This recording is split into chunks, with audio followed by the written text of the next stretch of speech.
Hello friends, welcome back to my channel.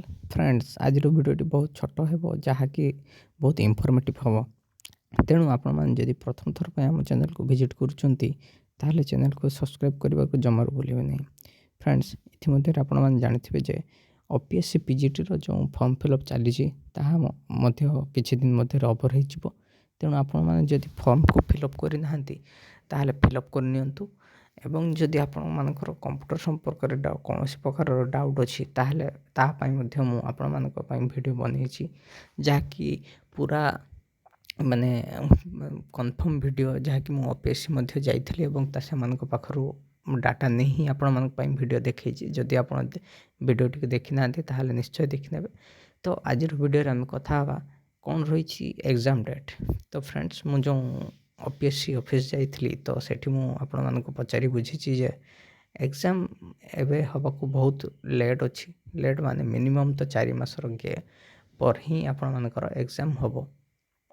तो कहीं बहुत गुड़ाक प्रोसेस रोची या परे फॉर्म फिलअप हम। फॉर्म फिलअप पर रिजेक्शन नोटिस आसो। आपण जानते ओपीएससी कौन भी एग्जाम माने कंडक्ट करे ताहार फास्ट फॉर्म फिलअप कर सारापर कौन करे ना एग्जाम रो माने कौ माने केते फिलअप करते कैंडिडेट हेले से रिजेक्शन लिस्ट बाहर करे।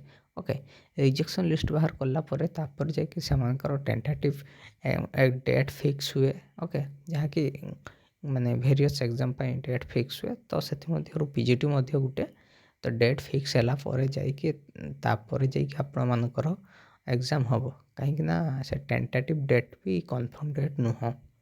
ओके, मे भी से आग पछ हो जापे।